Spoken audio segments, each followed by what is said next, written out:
What's up, guys? This is J Johnny Boy 611 on channel number 98. What's up? I'm here with the underrated and overrated PS3 games. Got a request back on my old vlog, or I guess that's what you call it. I don't know, something like that vlog. But yeah. So the first game I got here is Mortal Kombat vs. DC Universe. Now, personally, I believe that this is one of the most underrated PS3 games or Xbox 360 games ever. Like when it first came out, it was anticipated, it was hyped up, but then after like 2 months, GameStop already started dropping the game rate to like 7.8. When this was a really good game, the storyline, the campaign, and the plot, it was great. Like all of it, how you played was great. Uh, even the characters. This was like one of the first games you get to have all that control using DC characters, and it was even great because they're fighting Mortal Kombat characters which are really violent. So I think that this game was very underrated, and they had they had too many like moves and gameplay that was overlooked and nobody focused on. I think that this game is like a 9.0. This is a really good game. The storyline made it the best stage. The soundtrack wasn't bad either. The soundtrack was pretty good. The arenas, the free fall combat, the close combat made it a really great game. I don't know why they GameStop rushed the rate down so quickly. And I wish they just had DLCs for this. I wish they had DLCs for this game. That would have been really good. Give you Doomsday or Goro would have been great if they would have had DLCs in this. But yeah, underrated. Next game I have is Saints Row the Third. Now I think this game is sort of perfectly rated. Now it was a good game. It was great. The character creation is beyond great. Like you can make any face with the character creation. It's like how Facebreaker you take a picture, but without taking the picture you can create your own face in this game. Like the character creation was amazing. Plus the storyline was also great. The graphics was great, but the storyline it was it was quick. The storyline was quick. Maybe it was because I was playing it all day and night, maybe, but it was quick compared to Saints Row 2, Saints Row 2's campaign. But the plot on it was also great. I think that the zombies, there was a part in the campaign we had to do zombies. I think that was kind of dumb and retarded. So how you had to survive was pretty cool, but the fact that it was zombies was retarded. And then horde mode, they have something that's called horde mode. And like level one, you're running around smacking hordes of the blow up doll. It's like that was unnecessary as well. But no, this game was really good compared to Saints Row 2. It makes Saints Row 2 look like garbage. The one thing I really hate about this game is that in Saints Row 2 you're able to do multiplayer, as in and go around and you could be a team free for all with guns. But in this game you can't do that. They replaced that with stupid horde mode. I don't know why, but I just did it. Yeah, so this game is, I say, perfectly rated. And they got Battlefield 3 next. Personally, I think that this game has one of the best graphics of like this century ever.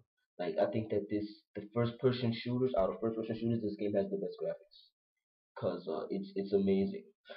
But I think they tried to make it a little over realistic with like explosions and grenades. Like when you throw a grenade in a house or a building, it's so much smoke like you can barely see what's going on. But people always debate in this game with MW3. Personally, I like both. I like both series, but I'm used to COD. If you're used to the Call of Duty series gameplay, you should not head straight into this game thinking it's going to be exactly the same. That's what I did, and it was completely different. And it's so much other stuff you got to do compared to COD. But yeah, the guns are also good. Don't think that you're gonna miss out on any guns on Battlefield 3 like in COD. They have a lot of the same guns. And Battlefield 3, the campaign was also very good. Little hard parts where they could have gave you a few hints or a map to tell you what to do, but they didn't.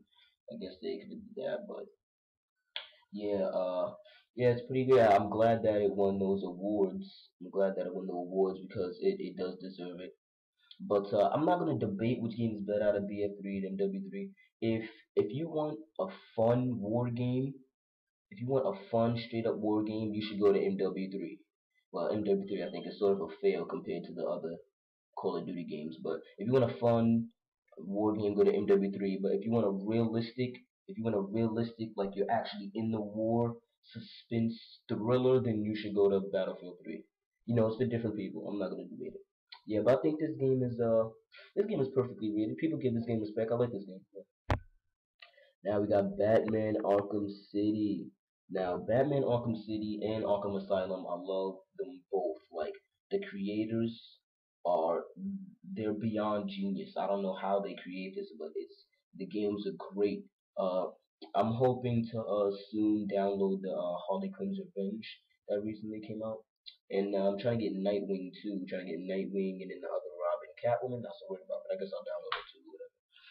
But yeah, these games are great. I love Arkham Asylum. I love Arkham City. They both should be rated 10.0. They're both great. Though in Arkham City, it had way more villains and way more stuff to do. Though I think they flooded the game with a little bit of too much stuff to do. Now, after you've done the campaign, of course, everybody wants more stuff to do. But they flooded it with like like 3 months worth of gameplay. Like that's good, but it just flooded with a bunch of other unnecessary things. Like you got Victor Saz running around killing people at phone booths. You got you got random guys sticking up couples and stuff. Like it's great, but that's not. I'm worried about Arkham City. I'm not worried about little side crap on the side. I'm trying to save Arkham City. That's what I'm trying to do. But yeah, this game is great. Both of them should be rated 10.0. Arkham Asylum is also great. I like that in this game. The villains they brought a lot of villains. They brought in Clayface. They brought in Solomon Grundy. They brought in they brought in a bunch of those. But yeah, I say this game is perfectly rated because people go crazy over this game. So yeah, it's perfectly rated. And now we got UA2 Ultimate Alliance 2 next. PS3, Xbox. Well, this is a better Xbox 360 game because they give you more characters, which I think is sort of stupid because PS3 is better than Xbox 360. Now let me stop before I start debating the freaking comment section. But yeah, UA2 and UA1 was both great. The thing in UA2 was that you you have to play with 4 players.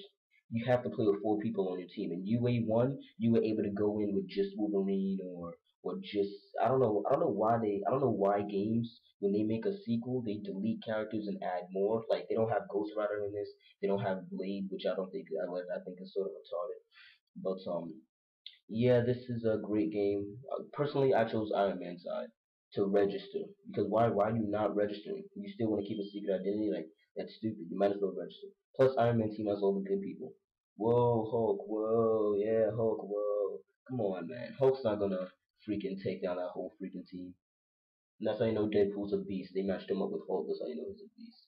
Plus, yeah, this was a great game. I like the gameplay in it. I like the fusion attacks; those are really nice. Yeah, I like the gameplay. I don't know how they're gonna make a UA3 though, because they brought out the Civil War in UA2. So I don't know how they're gonna make a UA3. I guess they're gonna have to put in Thanos or something, or Galactus is the main villain. I don't know, but Galactus was in UA1. I don't understand how they defeated him so easily. That was kind of unrealistic in UA1.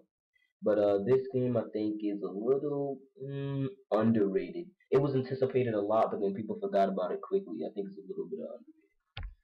This game, X-Men Origins Wolverine, great game. It was the first game where you can actually use Wolverine like how Wolverine actually fights with all the blood, claws. You've seen the blood come out, all the chopping heads off. It was great. Wolverine was actually Wolverine in this game. They actually made it Wolverine.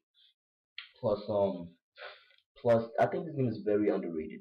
People anticipated it because of the movie, and then once it came out, it was forgot like after a week. And then anything about it after a week. This game was really good.